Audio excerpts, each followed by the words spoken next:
Hi అండి. Hi ma'am. మీ పేరు? హరిణి అండి. ఓకే. ఎప్పుడు జాయిన్ అయ్యారు డిజీ లోన్స్‌లో? డిజీ లోన్స్‌లో నేనొచ్చేసి 2017 మే 8న జాయిన్ అయ్యాను. లాస్ట్ 7 ఇయర్స్ నుంచి ఇక్కడే వర్క్ చేస్తున్నాను. ఓకే.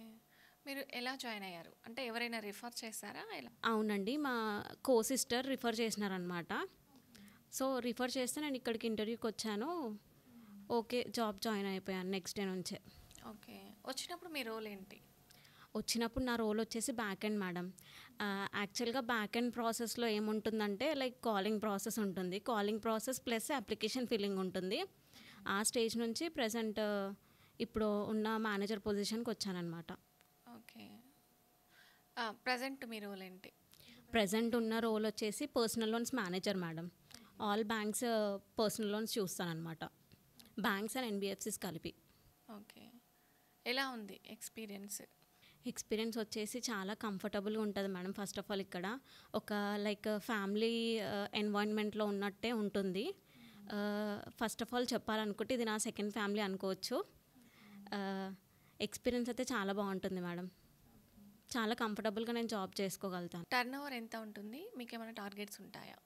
టర్న్ ఓవర్ వచ్చేసి ఎన్బిఎఫ్సిస్ అండ్ బ్యాంక్స్ కలిపి ఓవరాల్గా పర్ మంత్ వచ్చేసి 600-700 CR చేస్తామండి. సో మనకి ఎన్బిఎఫ్సిస్కి వచ్చేసి ఒక 20 CR వరకు మనం చేస్తామన్నమాట. సో దాంట్లో ఏంటంటే మనకి టార్గెట్స్ అంటూ ఇండివిజువల్ బ్యాంక్స్కి ఉంటుంది. దానికి సపరేట్ మేనేజర్స్ ఉంటారనమాట. అవి రెండు కోఆర్డినేట్ చేసుకొని టార్గెట్స్ అంటూ అచీవ్ అవుతారు. సో టార్గెట్స్ రీచ్ అయ్యాక దానికి సపరేట్ ఇన్సెంటివ్స్ లాగా అట్లా ప్రొవైడ్ చేస్తారనమాట. లైక్ బ్యాక్ ఎండ్స్కి సపోర్టివ్గా ఉండడానికి చేస్తారు. బ్యాక్ ఎండ్స్‌లో మీరు ఏమేమి వర్క్ చేశారు అప్పుడు? బ్యాక్ ఎండ్ వచ్చేసరికి నేను కాలింగ్ ప్రాసెస్ చేస్తుండే madam. First of all calling process, application filling process చేస్తుండే. సో అలా అప్లికేషన్ ఫిల్లింగ్ తర్వాత మళ్ళీ ఎంఐఎస్ ప్రాసెస్ మెయింటైన్ చేస్తుండే అనమాట.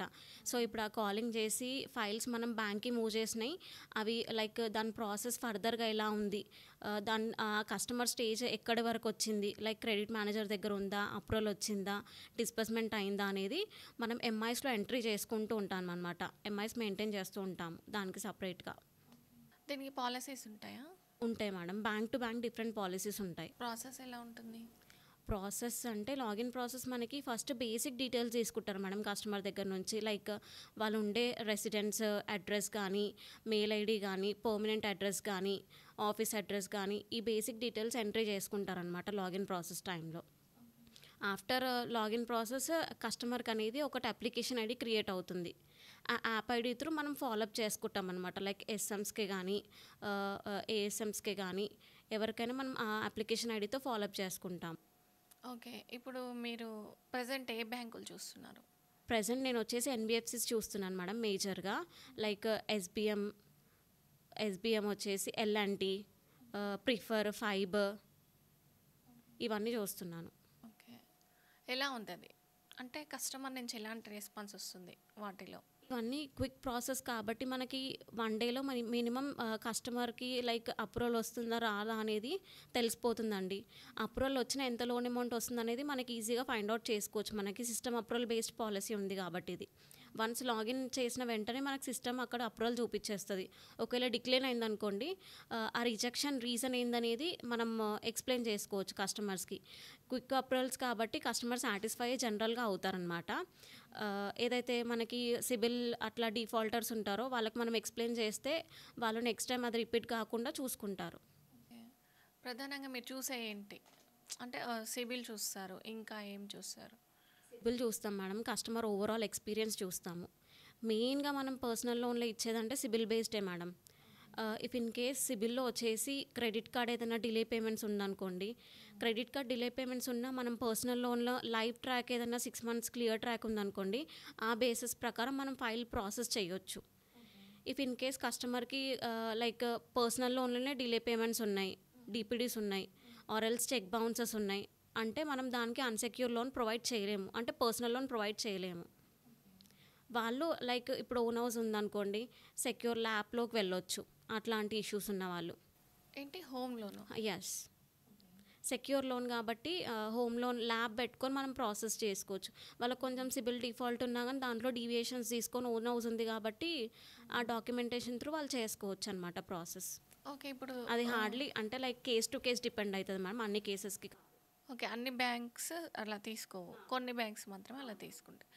అండ్ చూసుకుంటే ఇప్పుడు క్రెడిట్ కార్డ్ గానీ, ఇప్పుడు పర్సనల్ లోన్ గానీ ఆల్రెడీ కంటిన్యూ అవుతుంది. ఇలా డిలే అయిపోయిందనుకో, అది మీరు క్లోజ్ చేసి దానికి ఇవ్వలేరా? అలా చేయలేరా? చేయలేం మేడం, అన్సెక్యూర్ లోన్కి మనం అది ప్రొవైడ్ చేయలేం. ఎందుకంటే ఆల్రెడీ లైవ్ లోన్సే మనకు డిలే పేమెంట్స్ చేస్తున్నారు కాబట్టి ఫర్దర్గా పేమెంట్ చేస్తారనేది లైక్ పాసిబిలిటీ ఉండదు కదా. సో మనం అన్సెక్యూర్ లోన్ అయితే ప్రొవైడ్ చేయలేం కస్టమర్. ఓకే. ప్రధానంగా చూసేదైతే సిబిల్ మెయిన్లీ చూస్తారు మేడం. ఓకే. ఇప్పుడు డిలే పేమెంట్స్ ఉందనుకో ఆటోమేటిక్‌గా సిబిల్ పడిపోతుంది గదా! అవును మేడం. ఓకే.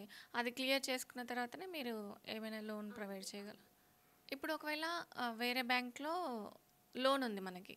సో, అది క్లియర్ ఉన్నప్పుడు మీరు దాన్ని క్లోజ్ చేసి మీరిస్తారా లోన్? మేడం, దానికి ఒక ప్రాసెస్ ఉంటుంది, బ్యాలెన్స్ ట్రాన్స్ఫర్ ప్రాసెస్ మేడం. ఇప్పుడు కస్టమర్కి ఆల్రెడీ ఒక లైవ్ లోన్ ఉంది. సో ఆ లైవ్ లోన్ని క్లోజ్ చేసుకొని ఇంకొక ఫ్రెష్ లోన్ తీసుకోవాలనుకుంటున్నారు కస్టమర్. సో ఈ బీటీ ప్రాసెస్లో మనం ఆ ప్రాసెస్ చేసుకోవచ్చు అనమాట. ఇప్పుడు బీటీ ప్రాసెస్లో ఏంటంటే కస్టమర్ చూసుకునేవి 2 రీజన్స్ ఉంటాయి. ఇప్పుడు ఏంటంటే ఇప్పుడు కస్టమర్కి నెక్స్ట్ ఫర్దర్గా లోన్ వెళ్ళాలి అని అంటే 2 EMIs అయిపోతుంది, కస్టమర్కి బర్డెన్ అయిపోతుంది కదా. సో అలా కస్టమర్ ఏం ఆలోచిస్తారనమాట, కొంచెం loan amount rate of interest తక్కువ ఉన్నది అండ్ ఎలిజిబిలిటీ కొంచెం పాసిబిలిటీ ఎక్కువ ఉన్నది అంటే బై హ్యాండ్ ఎక్కువ వచ్చే దాంట్లో చూసుకుంటారనమాట మేజర్లీ. ఓకే. అంటే ఇప్పుడు ఒక 3 lakhs ఉన్నది వేరే బ్యాంక్‌లో. సో, అది ఒక 50,000 ఉంది. అది క్లోజ్ చేసి మీరు ఎంతవరకు ఇవ్వచ్చు లోను? ఇప్పుడు కస్టమర్ శాలరీ బేసిస్ ఉంటుంది మేడం. ఇప్పుడు ఫర్ సపోజ్ కస్టమర్కి ఒక 50,000 శాలరీ ఉందనుకోండి. ఆ 50,000 శాలరీకి మనం ఓవరాల్గా వచ్చేసి బేసిక్ ఎలిజిబిలిటీ వచ్చేసి మనం 1 to 10 lakhs వరకు ఇవ్వచ్చు. 10 lakhs వరకు కస్టమర్కి ఎలిజిబిలిటీ ఉంటుంది అనమాట 50,000 శాలరీకి. ఇది ఫైర్ బేసిస్ పైన తీసుకుంటారు మేడం. కస్టమర్కి 50,000 శాలరీ ఉందనుకోండి, ఒక 65% ఫైర్ బేస్ చేసుకొని దాని ప్రకారం లోన్ అమౌంట్ అనేది ప్రొవైడ్ చేస్తుంటారు. ఓకే. ఎలా క్లోజ్ చేస్తారు? ఇది డీడీతో క్లోజ్ చేస్తారా? డీడీ వస్తుంది. కొన్ని బ్యాంక్స్ ఏంటంటే డీడీస్ వస్తాయి, కొన్ని బ్యాంక్స్ ఏంటంటే డైరెక్ట్ లైక్ బీటీ అమౌంట్ కస్టమర్కి అమౌంట్ క్రెడిట్ అయిపోతుంది అకౌంట్లో. ఆ బీటీ అమౌంట్ క్లియర్ చేసుకోగానే మిగతా అడిషనల్ అమౌంట్ ఏదైతే ఫ్రెష్ లోన్ కస్టమర్ కావాలనుకుంటున్నారో ఆ లోన్ క్రెడిట్ అవుతుంది అనమాట after closing of BT. Okay. Rate of interest ఎలా ఉంది మన దగ్గర? రేట్ ఆఫ్ ఇంట్రెస్ట్ మన దగ్గర వచ్చేసి స్టార్టింగ్ బ్యాంక్స్తో కంపేర్ చేసుకుంటే మనకి 10.5 నుంచి స్టార్టింగ్ మేడం. 10.5 to 10.85 వరకు మనకి బ్యాంక్స్లో రేట్స్ ఉన్నాయన్నమాట. అదే మనం ఎన్బిఎఫ్సిస్లోకి వెళ్తే లీస్ట్ మనకి 11% to 25 to 30% వరకు వెళ్తుంది అనమాట. ఓకే. స్టార్టింగ్ 10% నుంచి ఉంది. 10.5% మేడం. 10.5. ఏ బ్యాంక్ ఇస్తుంది 10? 10.5% వచ్చేసి మనకి ఇండస్ అండ్ బంధన్ ఇస్తుంది మేడం 10.5%. అది అబౌవ్ 15 lakhsకి. క్యాటే కంపెనీస్కి మనకి రేట్ వస్తుంది అనమాట. ఓకే. ఎలా ఉంది రిలేషన్ మీకు డిజీ లోన్స్తో? మ్యామ్, ఫస్ట్ ఆఫ్ ఆల్ చెప్పాలనుకుంటే చాలా కంఫర్టబుల్గా ఉంటుంది మేడం. నేను ఇక్కడ అంటే లైక్ కంఫర్టబుల్గా జాబ్ చేసుకోగలుగుతాను. ఫర్దర్గా నాకు ఏదైనా క్వైరీస్ ఉన్నా కానీ, ఏదైనా ఫ్యామిలీ రిలేటెడ్ ఇష్యూస్ ఉన్నా కానీ నాకు స్టార్ పోస్ట్ నుంచి చాలా సపోర్ట్ వస్తుందన్నమాట. సో నాకు చాలా బాగుందన్నమాట ఇక్కడ జాబ్ చేయడం. మేనేజ్మెంట్ ఎలా ఉంటుంది మీకు? Management friendly relation madam. ఇక్కడ లైక్ పొజిషన్స్ అని ఏముండదు మేడం, అందరు ఈక్వల్గా ఉంటారనమాట. యూనిటీ అనేది చాలా బాగుంటుంది ఇక్కడ అందరితో. ఇక్కడ ఫెస్టివల్స్ అలాంటి ఏమైనా సెలబ్రేట్ చేస్తారా? చాలా బాగా చేస్తారు మేడం. లైక్ ఫెస్టివల్స్ తీసుకుంటే మనకి వచ్చేసి mainly Bathukamma celebrations, Diwali celebrations and kite festival, ఇవన్నీ చాలా బాగా చేస్తారు. సంక్రాంతి, ఇవన్నీ ఫెస్టివల్ టు ఫెస్టివల్ మేము అన్ని ఫెస్టివల్స్ సెలబ్రేట్ చేసుకుంటాం అనమాట ఇక్కడికి. And Christmas, even Christmas also చాలా బాగా సెలబ్రేట్ చేస్తాం ఇక్కడ. మొత్తానికైతే హ్యాపీగా ఉంది. చాలా హ్యాపీ మ్యామ్. ఓకే. రిక్వైర్మెంట్ ఎలా జరుగుతుంది ఇక్కడ అసలు? అదే న్యూ ఎంప్లాయీస్ని తీసుకోవడం ఎలా చేస్తారు? న్యూ ఎంప్లాయీస్ అంటే లైక్ ఇప్పుడు మనం రిఫరెన్సెస్ ఉంటారు కదా మేడం, లైక్ ఫ్రెండ్స్ కానీ రిలేషన్స్లో కానీ, లైక్ మన టీమ్ మెంబర్స్ వాళ్ళ రిలేషన్సే కానీ వాళ్ళ ఫ్రెండ్సే కానీ, అండ్ లైక్ ఇప్పుడు మనకి పోస్టింగ్స్ ఎలా అంటే వాట్సాప్ త్రూ అప్డేట్స్ చేసుకోవడం కానీ అలా త్రూ మనకి రిఫరెన్సెస్ వస్తారనమాట. ఓకే. ఎప్పుడు జరుగుతుంది రిక్వైర్మెంట్? కామన్గా డైలీ జరుగుతూనే ఉంటుంది మేడం. బేసిక్గా ఎప్పుడైనా మేజర్గా కావాల్సి ఉంటే పబ్లిసిటీ చేస్తూ ఉంటాము, అలా వస్తారనమాట ఇంటర్వ్యూస్కి. ఓకే. ఇప్పుడు ప్రధానంగా మన దగ్గర ఏ లోన్స్ ఎక్కువ తీసుకుంటున్నారు? మేజర్గా మనకి ఇక్కడ తీసుకునేదంటే పర్సనల్ లోన్స్ మెజారిటీ ఉంది మేడం. ఓకే. పర్సనల్ లోన్స్ తర్వాత housing loans, business loans and educational loans, gold loans ఇవన్నీ మేజర్గానే ఉన్నాయి మనకి. గోల్డ్ లోన్స్ ఎలా చేస్తారు? గోల్డ్ లోన్స్ అంటే ఎంత పర్సెంట్ ఇంట్రెస్ట్ అది? గోల్డ్ లోన్స్ వచ్చేసి లీస్ట్ మనకి ఇక్కడ వచ్చేసి 10% నుంచి లీస్ట్ ఉంటుంది madam. Bank to bank differences ఉంటుంది, అది కూడా 9% ఇచ్చే బ్యాంక్స్ కూడా ఉన్నాయి మనకి. 8 to 9%, 7 to 8% ఇచ్చే బ్యాంక్స్ కూడా ఉన్నాయి. ఓకే. అది ఎలా ఉంటుంది ప్రాసెస్? ఇప్పుడు చూసుకున్నట్టయితే ఈ మణిపురం కానీ వీసమ్ ఉన్నాయి కదా, రూపీక్ ఇవన్నీ చేస్తాం. అవన్నీ ఇక్కడ వస్తాయా? ఈ మణిపురము ఇంకేదో ఉంటుంది కదా. రూపీక్ ప్రజెంట్ మనం చేస్తున్నాం మ్యామ్. రూపీక్ HDFC okay. ఆ 2 గోల్డ్ లోన్స్ ఉన్నాయి. ఉంటాయి. ఎస్ఎమ్స్ ఇక్కడ అవైలబుల్ ఉంటారు మనకి. ఓకే. లాగిన్ టు డిస్బర్స్మెంట్ వాళ్ళు గైడ్ చేస్తారు కస్టమర్స్కి. ఓకే. ఎవ్రీ ఇయర్కి ఒకసారి పే చేసుకోవాలా? ఎలా అది ప్రాసెస్? ఇయర్లీ పేమెంటే ఉంటుంది ma'am. Just interest part pay చేసుకోవాలి కస్టమర్. అయితే మీరు ప్రధానంగా చూసేది ఏంటి అసలు? అంటే దీంట్లో చాలా టైప్స్ ఉన్నాయి కదా లోన్స్లలో, మీరు ఏం చూస్తారు? నేను మేజర్గా వచ్చి చూసేది పర్సనల్ లోన్ అండి. పర్సనల్ లోన్లో నేను బ్యాంక్స్ అండ్ ఎన్బిఎఫ్సిస్ 2 ప్రాసెస్ చూసుకుంటానమాట. సో పర్సనల్ లోన్కి వచ్చే డాక్యుమెంటేషన్, తీసుకునే డాక్యుమెంటేషన్ ఏంటి అని అంటే PAN card, Aadhaar card, latest 3 months salary pay slips, latest 3 months bank statement, present address proof తీసుకుంటాం మనం డాక్యుమెంటేషన్ కింద. అది ప్రాసెస్ అయ్యే టైంలో ఈ డాక్యుమెంట్స్ ఖచ్చితంగా తీసుకోవాలి కస్టమర్ దగ్గర నుంచి. ఇఫ్ ఇన్ కేస్ కొంతమందికి ఏంటంటే శాలరీ క్రెడిట్స్ అవుతాయి బట్ శాలరీ స్లిప్స్ రావన్నమాట. అలాంటి ప్రొఫైల్స్ కూడా మనం చేస్తాము. స్టార్టింగ్ శాలరీ వచ్చేసి మనకి ఎంత ఉండాలంటే 15,000 నుంచి అబవ్ ఉన్న వాటికి మనం లోన్ ప్రొవైడ్ చేస్తాము. 15,000 శాలరీ ఉన్న వాటికి మనం ఎన్బిఎఫ్సిస్లో చేసుకోవచ్చు. ఎన్బిఎఫ్సిస్ అంటే లైక్ నేమ్స్ వచ్చేసి ఇంక్రెడ్, ప్రిఫర్ కానీ, ఫైబ్ కానీ వాటిలలో మనం లోన్స్ ప్రొవైడ్ చేసుకోవచ్చు. ఓకే. ఇప్పుడు క్రెడిట్ కాలేదనుకో, అది పే స్లిప్ చూపించలేం కదా, అప్పుడు ఎలా తీసుకుంటారు మీరు? ప్లే స్లిప్స్ రాకపోయినా కానీ శాలరీ క్రెడిట్స్ ఉంటాయి కదా madam. Okay. Bank statement. Yes, bank స్టేట్మెంట్లో శాలరీ క్రెడిట్స్ అనేది లేటెస్ట్ 3 months కన్సిడరేషన్ చేస్తామన్నమాట. దాని ప్రకారం లోన్ ప్రొవైడ్ చేస్తాం. అయితే కొంతమంది ఫోన్పే చేసే వాళ్ళు ఉంటారు, అలాంటికి మనం చెయ్యం మేడం. స్టేట్మెంట్ ఎలా అంటే లైక్ ఇప్పుడు ఏదైతే కంపెనీకి మనం వర్క్ చేస్తున్నాం, ఫర్ సపోజ్ ఇప్పుడు స్టార్ పవర్సే అనుకోండి. Star powers digital technologies private limited అని చెప్పి నరేషన్ వచ్చి మనకు శాలరీ పడింది అనుకోండి, అది కన్సిడరేషన్ అవుతుంది. లైక్ ఐఎంపిఎస్లో అండ్ జీపే, ఫోన్పే అలా పడుతుంది అనుకోండి శాలరీస్, అవి యాక్సెప్ట్ చేయమన్నమాట. ఓకే. పే స్లిప్ లేకపోయినా స్టేట్మెంట్లో చూసి దాన్ని ప్రాసెస్ చేసి. ఓకే. ఇప్పుడు మనకి పర్సనల్ లోన్లో వచ్చేసి మేజర్గా మనం సిబిల్ అనేది చాలా కన్సిడరేషన్ చేసుకుంటాం అన్నమాట. సిబిల్ వచ్చేసి మనకి మేజర్గా 650 అబవ్ ఉండాలి పర్సనల్ లోన్ తీసుకోవాలంటే.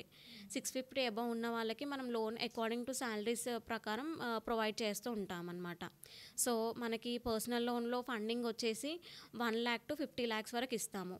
అదే బ్యాంక్స్ అయితే మనకి 1 lakh to 1 crore వరకు ప్రొవైడ్ చేస్తుంది. లైక్ హెచ్డిఎఫ్సి, ఐసిఐసిఐ వీటిలలో మనకు 1 to 1 crore వరకు ప్రొవైడ్ చేస్తారనమాట according to salaries. Okay. And ఇంకొచ్చేసి మేజర్గా మనకి లేటెస్ట్ 6 monthsలో కానీ బౌన్సెస్ ఉండొద్దండి. బౌన్సెస్ ఉన్నాయనుకోండి మనం పర్సనల్ లోన్ చేయలేము వాళ్ళకి. అలాంటి ప్రొఫైల్స్ కూడా ఇంకొక లైక్ 2 to 3 బ్యాంక్స్ ఉన్నాయన్నమాట. ఇప్పుడు మేజర్గా లాస్ట్ 3 monthsలో ఒక బౌన్స్ ఉందనుకోండి, అది కన్సిడరేషన్ తీసుకొని ఓవరాల్గా ఒక 1 year లోన్ ట్రాక్లో ఒకటే బౌన్స్ ఉందనుకోండి లేటెస్ట్, అది కూడా 3 monthsలో. అవి వెరిఫికేషన్ ఉంటుందా దీనికి? కస్టమర్కి వెరిఫికేషన్ అనేది ఉంటుందా మ్యామ్? ఖచ్చితంగా. అది అంటే ఇంటికి వెళ్ళే చేస్తారా? వెళ్తారు. కొన్ని బ్యాంక్స్కి ఏంటంటే లైక్ అప్రూవల్స్ రేషియో ఎలా ఉంటుందంటే కొన్ని బ్యాంక్స్లలో మన గ్రీన్ ఛానల్లో బుక్ అవుతుంది అనమాట. Okay. Green channel in the sense fast track approval కింద అనమాట. అది మన గ్రీన్ ఛానల్లో బుక్ అయింది అనుకోండి, మనం ఇమీడియట్ డిస్బర్స్మెంట్ ప్రాసెస్ కూడా చేసుకోవచ్చు దానికి. కస్టమర్ది అంటే సిబిల్ పరంగా కానీ లైక్ రెసిడెన్స్ పరంగా కానీ అన్నీ ఈక్వల్గా ఓకే ఉన్నాయి, పర్ఫెక్ట్గా ఉన్నాయి అని అనుకుంటే మన గ్రీన్ ఛానల్లో బుక్ అయిపోతుంది. ప్రీవియస్ లోన్ ట్రాక్స్ కూడా చెక్ చేసుకుంటారు సిబిల్లో. ఆ లోన్ ట్రాక్స్ అన్నీ పర్ఫెక్ట్గా ఉండి క్లోజ్ అయిపోయినాయి వాటికి మనకి గ్రీన్ ఛానల్లో బుక్ అవుతాయి అనమాట కొన్ని కేసెస్ వరకు. అవి వెంటనే డిస్బర్స్మెంట్ కూడా చేసుకోవచ్చు మనం వితౌట్ వెరిఫికేషన్. ఓకే. ఇది క్లోజింగ్ ఎలా ఉంటుంది మరి? క్లోజింగ్ అనేది లైక్ ప్రాసెస్ అనేది ఎస్ఎమ్స్ గైడ్ చేస్తారు మేడం కస్టమర్కి. లైక్ లాగిన్స్కి డిస్బర్స్మెంట్స్కి కొన్ని 2 లింక్స్ వెళ్తాయి అనమాట, ఈ మ్యాండేట్ లింక్స్. ఆ links through net banking through మనం ప్రాసెస్ చేసుకోవచ్చు. ఓకే. అంటే ఇప్పుడు ఒక అకౌంట్, పర్సనల్ అకౌంట్ తీసుకున్న తర్వాత అది క్లోజ్ అయినాక ఎన్ఓసి ఇస్తారా మీరు? ఇస్తారు మేడం. ఎన్ఓసి అనేది బ్యాంక్ ప్రొవైడ్ చేస్తుంది. అది వితిన్ 30 డేస్లో వస్తుంది, మనకి ఇమీడియట్గా రాదు. ఓకే. దానికి ఏదైనా ప్రాసెస్ ఉంటుందా? దానికి లైక్ ప్రాసెస్ అంటూ ఏముండదు మేడం. ఇప్పుడు లోన్ అంటే కొంత అమౌంట్ ఉన్నాగానే తను క్లోజ్ చేసుకోవాలనుకుంటున్నారు, దానికి ఏమైనా ప్రాసెస్ ఉంటుందా? ఇప్పుడు దాన్ని ఫోర్ క్లోజింగ్ అంటారు మేడం, లైక్ ప్రీ క్లోజింగ్ అంటారు. ప్రీ క్లోజింగ్ ఏంటంటే ఇప్పుడు కస్టమర్ ఒక 2 lakhs తీసుకున్నారు, దాంట్లో 1.5 ఆల్రెడీ పేమెంట్ చేసి ఉంటారు, 50,000 బ్యాలెన్స్ ఉంది, కస్టమర్ క్లోజ్ చేసుకోవాలనుకుంటున్నారు. సో కొన్ని బ్యాంక్స్కి ఏంటంటే ఆ 50,000 క్లోజ్ చేసుకోవడానికి సమ్ ఛార్జెస్ తీసుకుంటారనమాట. 4 to 5% ఛార్జెస్ పడతాయి, అవి ప్రీ క్లోజింగ్ ఛార్జెస్ అనమాట. అవి ఆ ఛార్జెస్ పే చేసుకొని కస్టమర్ లోన్ క్లోజ్ చేసుకోవచ్చు. వితిన్ 15 to 30 days ఎన్ఓసి అనేది కస్టమర్ మెయిల్కి వెళ్ళిపోతుంది డైరెక్ట్గా. ఇప్పుడు మీరు ఇక్కడ 4-5 years అవుతుంది కదా, ఇక్కడ స్టాఫ్తో రిలేషన్షిప్ ఎలా ఉంది మీకు? రిలేషన్షిప్ వచ్చేసి చాలా ఫ్రెండ్లీ రిలేషన్ ఉంటుంది మేడం. ఏది ఉన్నా కానీ డైరెక్ట్ కమ్యూనికేషన్ ఉంటుందన్నమాట అందరి మధ్యలో. మన మీద వర్క్ ఏదన్నా లైక్ మిస్టేక్ ఏదైనా చేస్తూ ఉంటే మనం పోయి గైడ్ చేయొచ్చు వాళ్ళకి. మన ఫ్రెండ్లీ నేచర్ అలా ఉందన్నమాట. మనం పోయి గైడ్ చేసిన వాళ్ళు లైక్ మిస్టేక్ ఏం తీసుకోరనమాట. మనకి ఫ్రెండ్లీ నేచర్ వాళ్ళు ఉండడం వల్ల వాళ్ళు లైక్ గుడ్గా తీసుకొని మూవ్ ఆన్ అయిపోతూ ఉంటారు. లైక్ ఏదన్నా ఇష్యూస్ వచ్చినా కానీ రిజాల్వెన్స్కి దానికి దీనికి అంటే లైక్ వెనక పోరనమాట. లైక్ ఇది అడిగితే ఏమని అనుకుంటారా అని చెప్పి అట్లా ఏమి ఉండదు. చిన్న ఏదైనా డౌట్ వచ్చినా కానీ అడిగి అది క్లియర్ చేసుకుంటూ ఉంటారు. బట్ పెండింగ్స్ అట్లాంటివి ఏం పెట్టుకోరు. ఓకే. మేనేజ్మెంట్తో ఎలా ఉంది మీ రిలేషన్? మేనేజ్మెంట్తో అయితే చాలా బాగుంటుంది మేడం. అంటే లైక్ అందరినీ ఈక్వల్గా చూస్తారు మేనేజ్మెంట్ ఇక్కడికి వచ్చేసరికి. సో ఈక్వాలిటీ అనేది కంపల్సరీగా ఉంటుంది అండ్ యూనిటీ అనేది మెయింటైన్ చేస్తూ ఉంటారు. అందరికీ సేమ్ రూల్స్ అండ్ రెగ్యులేషన్స్ ఉంటాయి మేడం. అంటే లైక్ ఇండివిజువల్కి ఇలా అలా అని ఏముండదు, యూనిటీ అనేది ఉంటుంది. ఈచ్ అండ్ ఎవ్రీ పర్సెంట్ ఇక్కడ office management rules and regulations follow ఖచ్చితంగా అవ్వాలి వాటికి. అండ్ ఇంకేదైనా ఆఫీస్ రిలేటెడ్ ఏదైనా ఫెస్టివల్సే కానీ ఏదైనా ఈవెంట్సే కానీ ఉంటే లైక్ అందరు ఈక్వల్గా పార్టిసిపేట్ చేస్తారు, అందరు ముందుకొచ్చి ఈక్వల్గా ఉంటారు మేడం. ఓకే. ఇక్కడ మీరు చూసుకుంటే 4-5 years అవుతుంది. మొత్తం ఈ డిజీ లోన్స్తో మీరు ఫస్ట్ నుంచి ఇప్పటి వరకు ఉన్న ఎక్స్పీరియన్స్ మీది? ఫస్ట్ నేను వచ్చేసి బ్యాక్ ఎండ్ ప్రాసెస్లో వచ్చాను మ్యామ్. ఇప్పుడు ప్రజెంట్ నేను మేనేజర్ పొజిషన్లో ఉన్నాను ఇక్కడ. అంటే డైరెక్ట్ వచ్చారా, తర్వాత బ్యాక్ ఎండ్ నుంచి మళ్ళీ ఇంకో పొజిషన్? బ్యాక్ ఎండ్ నుంచి ఫస్ట్ వచ్చేసి బ్యాక్ ఎండ్ పొజిషన్లో ఉండే మేడం. బ్యాక్ ఎండ్ పొజిషన్ నుంచి లైక్ డైరెక్ట్ ఇంకో బ్యాంక్ హ్యాండిల్ చేసుకోవడానికి నాకు ఆప్షన్ ఇచ్చారనమాట. ఆ బ్యాంక్ హ్యాండిల్ చేసుకొని ఒక 2 years నేను అలానే ఉన్నాను. టాటా క్యాపిటల్ ఇచ్చారనమాట. టాటా క్యాపిటల్ ఎంఐస్ మెయింటైన్ చేయడం, లాగిన్స్ ప్రాసెస్ చూసుకోవడము. నాకు లైక్ కో పార్ట్నర్ ఉంటారనమాట, టీమ్ మెంబర్ ఉంటారు ఇంకొక పర్సన్. ఇద్దరికి మలిచి లైక్ ఎంఐస్ మెయింటైన్ చేసుకోవడం, లాగిన్స్ చూసుకోవడం, ఎవరైనా లీవ్లో ఉంటే ఇద్దరం కోఆర్డినేట్ చేసుకొని వర్క్ కంప్లీట్ చేసుకోవడం అలా ఉంటుండే ప్రాసెస్. అండ్ నెక్స్ట్ ప్రాసెస్ వచ్చేసి నేను లైక్ అడ్మిన్ డిపార్ట్మెంట్కి వెళ్ళాను అనమాట. లైక్ ఇన్వాయిసెస్ చూసుకోవడం, బ్యాంక్స్ పేమెంట్స్ ఏదైనా ఉంటే పెండింగ్ పేమెంట్స్ ఏమైనా ఉంటే ఫాలోఅప్ చేయడం, టర్మ్స్ తెప్పించుకోవడం మనం అక్కడ నుంచి ఆ ప్రాసెస్ చేశాను. మళ్ళీ దాని తర్వాత లైక్ మేనేజర్ పొజిషన్కి వచ్చానమాట. లైక్ ఫ్లోర్ హ్యాండిల్ చేయాలి, వాళ్ళకి ఏదైనా మనకి బ్యాక్ ఎండ్స్ టీమ్ మెంబర్స్కి ఏదైనా ఇష్యూస్ ఉంటే అవి క్లియర్ చేసుకోవాలి. లైక్ ఎవరైనా లీవ్స్లో ఉంటే ఆ ప్లేస్లో మనకి వేరే వాళ్ళని కోఆర్డినేట్ చేయించి ప్రాసెస్ ఆగిపోకుండా నెక్స్ట్ ఫర్దర్గా మూవ్ అయ్యేలాగా చేయాలి. ఆ ప్రాసెస్ ఉంటుంది. మొత్తానికైతే హ్యాపీ? చాలా హ్యాపీ మేడం. అండి, మంచిగా ఎక్స్ప్లెయిన్ చేశారు మీ ఎక్స్పీరియన్స్ని. Thank you so much. Thank you.